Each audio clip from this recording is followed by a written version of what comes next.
Բարև ձեզ հարգելի հետևորդներ, այսօր ես զրուցելու եմ Փաստաբանների պալատի անդամ փաստաբան Երվանդ Վարոսյանի հետ։ Բարև ձեզ պարոն Վարոսյան, շնորհակալ եմ այս հնարավորության համար։ Կուզեի զրուցեինք Միքայել arczepiskopos Աջապայանի շուրջ տեղի ունեցող զարգացումների վերաբերյալ, խախտվում է նրա առողջության պաշտպանության իրավունքը, շուրջ 2 ամիս շարունակ նա ուզում է վիրահատության ենթարկվել, ինչքան հասկանում ենք, անհապաղ վիրահատություն է պետք, նրա առողջությունը վտանգված է, բայց ինչ-ինչ պատճառներով պարբերաբար ցկցկվում է, հավանաբար ծանոթ եք արդարադատության նախարարի հայտարարություններին, թե իբրև փաստաբանները սխալ դիմում են ներկայացրել, ես քիչ առաջ զրուցեցի փաստաբանների հետ, որևէ նորություն չկա, պնդում են, որ ամեն ինչ նորմալ է, ներկայացվել է, սակայն դեռևս բյուրոկրատական քաշքշուկի մեջ է, ինչով եք պայմանավորում այս ամենը։ Ցավոք սրտի պայմանավորում եմ Միքայել Սրբազանի անձով։ Այլ պատճառ չեմ կարող մատնանշել, ինձ թվում է, որ իշխանությունները շարունակում են նույն վերաբերմունքը Միքայել Աջապայանի նկատմամբ, ինչը սկսվեց նախքան նրան ազատությունից զրկելը, ինչը շարունակվեց դատավարության ընթացքում եւ ինչը իր մարմնավորումը ստացավ դատավճռով։ Սա հետապնդման հերթական օղակ է։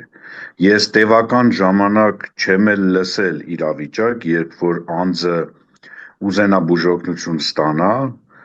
իր մատնանշած կլինիկայում իր հաշվին եւ ինչ-որ խնդիրներ առաջանան։ Շատ վաղուց նման բան չի եղել, մեխանիկական պրոցեսներ են դրանք։ Ընդ որում հետաքրքիր է, որ իմ պրակտիկայում ոչ մեկ ինչ-որ հատուկ ձևի դիմում էլ չի պահանջում, երկու տող սովորական նամակի նման դիմում ես գրում, մատնանշում ես, վայրը անձին տեղափոխում են, ստեղ տենց մի, չգիտեմ էլի, ինչի է դա, այս ամեն ինչը կապված, քանի որ չի կարա ուրիշ բանի հետ կապված լինի իրավական, կապում եմ զուտ Սրբազանի անձի նկատմամբ իշխանությունների ունեցած վերաբերմունքի հետ։ Մենք ունենք նաև ցավալի վիճակագրություն 2025 թվականին, ես եթե չեմ սխալվում, 23 մահվան դեպք է արձանագրվել քրեակատարողական հիմնարկներում։ Ես չեմ զարմանում դրա վրա, ինչու, որովհետև առաջին հերթին գերծանրաբեռնվածության հետ գործ ունենք քրեակատարողական հիմնարկների, քանի որ այս իշխանությունը ստանձնելուց հետո հայտարարեց, որ քրեակատարողական հիմնարկներ են փակվելու Հայաստանում, մասնավորապես գրեթե դատարկվեց եւ պիտի փակվեն ու Բարաշեն քրեակատարողական հիմնարկը, բայց հիմա այնտեղ էլ տեղ չկա մարդ պահելու։ Այս իրավիճակն է, իրանց ընդհանուր խոսքը միայն քաղաքական հետապնդումներին չի վերաբերվում, իրանց ընդհանուր քրեական քաղաքականությունը այնպիսին է, որ լցրել են մարդկանցով բերդերը, մարդկանցով, որոնց գրեթե կեսը այնտեղ անելիք չունի առհասարակ, արդյունքում էլ կրիմինոգեն իրավիճակը Հայաստանում այնպիսին է, ինչպիսին կա։ Ինչով կպայմանավորեք սա։ Չգիտեն ինչ անեն, իրենք սովորում են։ Իրենք սիրում են, չէ՞ ասել, որ սովորում են, սովորում են։ Մի քիչ էլ կսովորեն, բոլորը բոլորին փողոցում բան կանեն, կդանակահարեն, իրանք դեռ սովորելուց կլինեն։ Մարդիկ կշարունակեն մահանալ քրեակատարողական հիմնարկներում, իրանք չեն հասկանա ինչա կատարվում։ Սրանով են պայմանավորվում։ Ստեղ ի տարբերություն քաղաքական հետապնդումների չեմ կարծում դիտավորություն է, որովհետև իմաստ չկա։ Ստեղ զուտ չիմանալու, ինչպես իրենց մոտ բոլոր ոլորտներում չիմանալու հետևանք է։ Եվ ավել տարի իշխանության են։ Հա, 17 էլ իրեն իշխանության դեռ սովորելու են, հավաստիացնում ձեզ, դա այդ ունակությունները տարիներով չեն փոխվում անձանց մոտ։ Իրենք, տեսեք, իրենց աշխատանքի միակ նպատակը Facebook-յան ստատուսներ ձոնելն է, այսինքն իրենց խոսնակներ ունեն, մամուլի պատասխանատուներ, որոնք Facebook-ում ինչ-որ բաներ են գրում։ Այդ մեկ եւ երկրորդը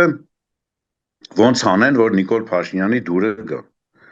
Վերջ, այս երկու ուղղությունն է, ընդ որում փոխկապակցված, մնացածը բացարձակ իրանք այսքան են կարում, ոչ էլ ուզում են իհարկե խորանան հարցերի շուրջ, չեմ էլ կարծում, թե կկարողանան, եթե ուզենան։ Պարոն Վարդասյան, մենք խոսում ենք մի իշխանության մասին, որը իշխանության է եկել հեղափոխությամբ, իշխանության է եկել խոստումներով, իշխանության է եկել ազատ երջանիկ Հայաստան ստեղծելու խոստմամբ, եւ առնվազն իր մաշկի վրա կրել է հակաժողովրդավարության այդ ծանր հետևանքները, այսինքն անցնելով այդ ճանապարհը, անցնելով այդ զրկանքները, ինչու՞ չէ, անցնելով այդ փուլի միջով այսօր հասել ենք մի իրավիճակի, երբ իրենք են կրկնում են ամեն ինչը, ինչի դեմ պայքարել են, այսպես ասած։ Սա ողբերգություն է եւ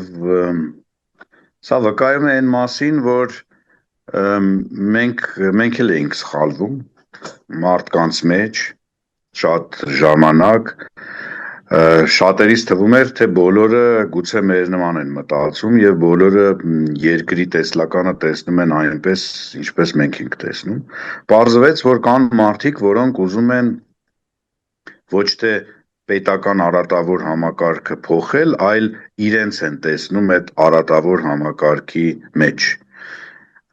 Էսա մարդիկ իշխանություն էին ուզում, վերցրել են իշխանություն, եթե կյանքիդ միակ նպատակը իշխանությունն է, նշանակում է դու այդ իշխանությունը պահելու համար ստիպված ես լինելու դիմել այն քայլերին, ինչին որ իրենք դիմում են այսօր։ Իրենք տանում են ուղիղ Հայաստանի Հանրապետությունը բռնապետության, առանց աչք թարթելու, առանց վատ զգալու, առանց իրենց նախկինում հռչակած գաղափարները հիշելու, առանց ամաչելու իրենց ասած խոսքերի եւ քայլերի միմյանց հակասելուց թքած ունեն։ Եկել են իրենց երազանքը կատարվել է, ուրիշ նպատակ չունեն իրենց կյանքում։ Ի տարբերություն նախկինների, իրենք ժողովրդին սրտիկ են ցույց տալիս պարզապես։ Սրտիկ էլ մի քանի բան ավել են ցույց տալիս, ընդհանրապես։ Ընդ որում ցավալի է նախկինների տարբերությունը մի բանում է, ես կարծում եմ, նախկինները ունեին որոշակի սահմաններ, որտեղ իրենց թույլատրված էր գործել մինչև այդ սահմանները եւ չհատել։ Ցավոք սրտի այս իշխանությունը սահմաններ չունի եւ այն նաեւ կառույցները, որոնք գուցե ինչ որտեղ սաստող դեր էին ունենում նախկինների վրա, խոսքը միջազգային կառույցների, օտար պետությունների մասին է, դեսպանատների տարբեր, որոնք այս կամ այն կերպ ներգրաված էին process-ներին։ Այս իշխանությունը պատկերացրեք այդ զսպաշապիկն էլ չունի։ Եվ չունենալով անում է ինչ ուզում է։ Տեսակ նաև ինչ տեղ ունեցավ Կիրակի օրը Գյումրիում, հավանաբար հետևել եք, տեսել եք ինչպիսի ոստիկանական ուժերի հսկողությամբ տեղ ունեցավ պատարագը, եկեղեցին դատարկվեց, նախորդ օրը կապարակնքվեց եւ այլն, սա ինչով եք պայմանավորում։ Բռնապետական ելևէջներից է այս իշխանությունների։ Իրենք արդեն հասել են անհատների Միքայել Աջապայանը այդ անհատներից մեկն է, ում խոսքը լինելով կշռադատված եւ ազդեցիկ, իրենք փակեցին հնարավորությունը, որպեսզի այդ անձին ունկնդրելու հնարավորություն ունենա հասարակությունը։ Առնվազն մինչև ընտրություններ։ Այո, առնվազն, ես ասեմ, ընդ որում ի տարբերություն մյուսների, որոնց գերակշիռ մասը քաղաքական հետապնդման են ենթարկվում, Միքայել Աջապայանը ինքը որևէ քաղաքական հայտ չէր ներկայացրել, մարդ էր, որը մտածել գիտեր, որը սրտացավ է եւ որը արտահայտվում է, չի վախում իր կարծիքը ասել ընդամենը։ Եվ այս պարագայում ինքը դասական խղճի բանտարկյալ է, դասական։ Եկեղեցու հանդեպ մյուս քայլերը, որ ձեռնարկում է Փաշինյանի իշխանությունը, դա ուղղակի կապված է այն հանգամանքի հետ, որ ինքը ուզում է եկեղեցին իրեն ենթարկվի մոտավորապես այնպես, ինչպես ենթարկվում է ԱԱԾ-ը այսօր։ Այդքան բան, այստեղ ուրիշ այն մնացած են դավանաբանական բաները, որ առանց հասկանալու խոսում է, ով է եկեղեցին հիմնադրել, դրոշը պիտի դրվի, չդրվի եւ այլն, սրանք երկրորդական բաներ են։ Ինքը ուզում է ունենալ իր եկեղեցին, իր Փաշինյանի եկեղեցին, որ ինչ ուզի իրան կանեն, պետք լինի իր նկարը կախեն խորաններում, հասկանում եք, պետք լինի մի հատ SMS գրի, գան շարվեն բոլոր հոգևորականները իր առաջ, սենց, ուզում է Իրանը լինի, այդ մարդը այդպիսին է, ինքը էլ չի կանգնելու, ինքը մինչև վերջ ինչքան կարա, ինչքան իշխանություն պահի, ինքը ընդամենը այս իրավիճակները խորացնելու է, բայց մի կարևոր հանգամանքի մասին կուզեմ խոսել, շատերս երբեմն այսպես իրավիճակը նեղացնում ենք, որ կաթողիկոս իշխանություն, եկեղեցի իշխանություն հակադրության մեջ ենք ամեն ինչ տեսնում, բայց խնդիրը ավելի խորքային է, որովհետև առհասարակ ինչքան էլ տարօրինակ չի 2000-ամյա գրեթե կառույցի մասին խոսելս, եկեղեցու գոյության խնդիր կա այստեղ, տեսեք, պատկերացրեք մի պահ Փաշինյանին կամ որևէ իշխանության երբևէ հաջողվի կաթողիկոս փոխել, այսինքն սենց կաթողիկոսին հրաժարվել է տալիս գահից եւ նշանակում է ինչ որ պայմանական ասած ում կարող է նշանակել Ռոմանոս Պետրոսյանին օրինակ երևի հավանական տեխնացուն ինքը կլինի ինչ է լինելու դրանից հետո երբ որ Հայաստանում լինի իշխանափոխություն առաջին քայլը նոր իշխանությունների ով է փոխել Ռոմանոս Պետրոսյանին միանշանակ, այսպես ասելու են փասապուլուս թավակի, մենք ունենք մեր կաթողիկոսը։ Դու էլ ես խախտել կրոնության ուխտը։ Հա, դու չգիտեմ ինչն ես խախտել, բոյով ես չափից շատ, մի քիչ գահին հարմար չես, ինչ ուզենք ասեն։ Հիմա տեսեք, սրա հետևանքը ինչ է, սա նշանակում է, որ առհասարակ եկեղեցին վեր է ածվում ինչ որ կրոնի տեսչության, յուրաքանչյուր եկող իշխանություն նշանակելու է անտեղ ինչ-որ տեսուչ։ Սա նշանակում է հայ առաքելական սուրբ եկեղեցին, այն տեսքով, ինչ տեսքով, որ դարեդար մեր ժողովրդի գոյությանը զուգահեռ կա, ինքը այլևս չի լինի։ Սա շատ կարևոր հարց է, որ ինքը ես չեմ էլ պատկերացնում, որ ինքը այս հետևանքը գիտակցում, ինքը այսօրվա հարցն է իր լուծում։ Իրան պետք է ունենալ սեփական եկեղեցի, ինքը այդ ճանապարհով գնում է, ինչ կլինի։ Իրենց գլխավոր այսպես պատրվակը այն է, որ հոգևորականները այո լիքը մեղքերի մեջ են թաղված, կաթողիկոսը կուսակրոնության ուխտը ունեն խախտել եւ այլ առհասարակ պիտի մաքրվի։ Տեսեք, նախ եւ առաջ իր ինչ գործն է։ Դա մեր գործն է, մեր եկեղեցու գործն է։ Այդ մեկ ֆիքսենք։ Երկրորդը ինքը իր քայլերով իսկ ստիպված հայտնվեց մի իրավիճակում, երբ որ Կճոյանի հետ համբուրվելով ցույց տվեց ամբողջ հասարակությանը, որ ինքը ոչ մի բան էլ չի մաքրում։ Որովհետև Նիկոլ Փաշինյանն էր տասնամյակներ շարունակ հրամցրել հասարակությանը, թե ով է Նավասարդ Կճոյանը, հիմա հետը այդ մարդու ինքը փորձում է ինչ անել, մաքրել եկեղեցին, ուզում է որևէ մեկը դրան հավատա։ Բնականաբար ոչ մեկ չի հավատում։ Ես մի անգամ ասացի, կրկնեմ, նախորդին ասել էի, որ ինքը եթե ճար ունենար, իհարկե չէր համբուրվի Կճոյանի հետ։ Դա էլ անճարությունից է գալիս։ Ուրիշ համբուրվող չկա հետը Բարսասչյան հոգևորական ստիպված, այս մեկին է ընտրել այսպես։ Դե պարզ է, որ ոչ մի բան էլ չի ուզում մաքրի, ոչ մի բան էլ իրեն հետաքրքիր չի։ Իսկ այլ կրոնական կազմակերպություններով զբաղվում է Փաշինյանը, օրինակ։ Ես չլսեցի, որ ինչ-որ որեք Եհովայի վկաներով զբաղվի, մի տեսնի նրանք կարգերը պահպանում են, նրանց ղեկավարները չեն պահպանում, այլ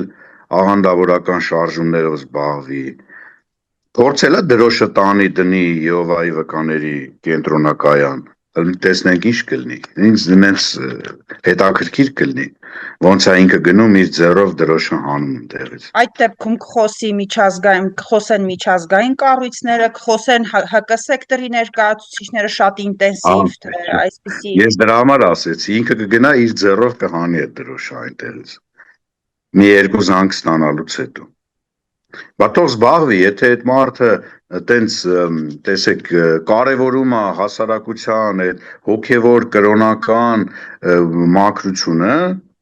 թող բոլոր եկեղեցիներով հələ մի զբաղվի, տեսնենք այդ ինչ է կենտրոնացել մեր եկեղեցու ուղղությամբ միայն։ Այստեղ դուք այդ դավադրապաշտական բանը տեսնում եք, որ դրսից ձեռնտու է դրա համար է անում, թե իմանալով Փաշինյանի բնութագիրը, դուք է մարդկանցից եք, ով շատ լավ ճանաչում է նաև իրեն, թե նա պարզապես չի հանդուրժում որևէ կառույց, որը գուցե հեղինակություն ունի ավելի, քան ոչ թե գուցե, այլ ավելի հեղինակություն ունի, քան իր իշխանությունը, եւ ինքը պայքարում է հենց այդ ուժի, հենց այդ հեղինակության հետ,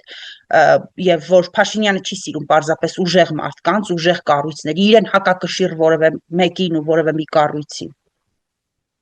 Չեմ բացառում երկու գործոններ, ցավոք սրտին։ Ընդհանրապես Ադրբեջանի իշխանությունների ազդեցությունը Հայաստանում հիմա ինքը մեծ է։ Ես կարծում եմ, որ Ադրբեջանում շատ բան են որոշում, ինչ պիտի մեր մոտ արվի, սկսած է սահմանադրական բարեփոխումներից, վերջացրած ցորեն եւ նավթ գնելուց։ Դրա համար ես փաստեր չունենք ցավոք սրտի այս պահին, բայց բացի իր խառնվածքից բխող գործողություններից ես չեմ բացառում նաև, որ սա ընդհանուր ծրագրի մի մաս է, այսինքն հայկական էությունը վերջնականապես ջախջախելու, որովհետև պատկերացրեք, եթե ես լինեի Ադրբեջանի ղեկավարը եւ հասցնեի Հայաստանը այն օրին, որ հասցրել եմ, ես ինչի պիտի կանգ առնեի, որ քանի հնարավորությունը կա, պետքա գնալ առաջ, որովհետև ինչ իմանաս, վաղը մյուս օր ինչ կլինի։ Կարա լինի, ես բացարձակապես չեմ բացառում, հատկապես հաշվի առնելով այն հանգամանքը, որ Հայաստանի իշխանությունները այս ուղղություններով ակտիվանում են, օրինակ Փաշազադեի հայտարարություններից հետո։ Այդ զուգակցվում է, հիմա չգիտեմ, պատահական է թե չէ, բայց ակնհայտ է, որ մենք դա տեսնում ենք։ Հարցի մյուս կողմից էլ ինքը այո այդ բնավորության գիծն ունի։ Մյուս կողմը ակնհայտ է, այո, մյուս կողմը ակնհայտ է, ինքը չի կարող հանդուրժել որևէ կառույց, որևէ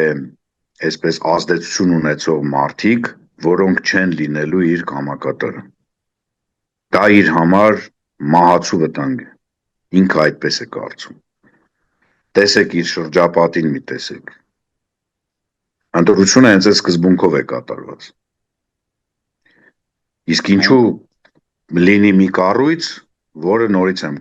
ասում, առաջին SMS-ով իր նկարը չկախի խորան։ Փաշինյանը կանի այնքան, որքան թույլ կտա իրեն հասարակությունը, համաձայն եք թե ոչ, եւ ինչքան է հասարակությունը պատրաստ, մենք բազմաթիվ դեպքեր եղան, երբ ես ինքս զարմացա այս հանդուրժողականության, սկսած պատերազմից հետոյի ընտրությամբ եւ այն process-ների վրա, ինչը այսօր ականատես եմ լինում, ես նորանոր բացահայտումներ եմ անում մեր հասարակության մասին։ Ինչքան է թողտվության սահմանը ձեր կարծիքով։ Մեր հասարակության վրա շատերս ենք զարմացել, բայց մի կողմից էլ են ստի ու կեղծիքի ու մանիպուլյացիայի տարափը, որի տակ գտնվում է հասարակությունը, գուցե թույլ չի տալիս հարցերին հասցնել սթափ նայել։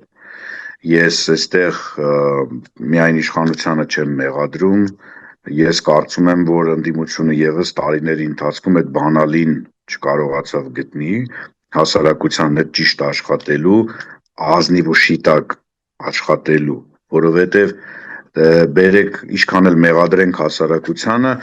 մի պահ հասարակության աչքերով նայենք, արդյոք իր հետ ազնիվ ու շիտակ աշխատողներ կան որևէ կողմում, թե մեկը մի ուղղությամբ է մանիպուլյացիա անում, մյուսը ուրիշ, արդյունքում ստացվում է խառնիճաղանջ իրավիճակ, որից հասարակությունը չի էլ կարողանում ելք գտնել։ Գլուխանել։ Այո, շատ ահավոր խառը իրավիճակ է։ Հիմա, բայց ոչ միայն պիտի սպասենք նրան, թե հասարակությունը երբ Նիկոլ Փաշինյանի ձեռքը կբռնի, Հայաստանը այնպիսի իրավիճակում գտնվող պետություն է, որ ցավոք սրտի մեծ նշանակություն ունենալու են նաև արտաքին գործոնները, ինչպես կդասավորվի ընդհանուր իրավիճակը գեոպոլիտիկ եւ տարածաշրջանային եւ երբ կավարտվի այն մարժան, երբ Նիկոլ Փաշինյանը ինչ ուզի կարող է անել եւ իրեն պարզապես ոչ մեկ չել նկատում, չել ուզում նկատի ինչ է ինքը անում։ Հույս ունենանք, որ Հայաստանը դեռ այդ ժամանակ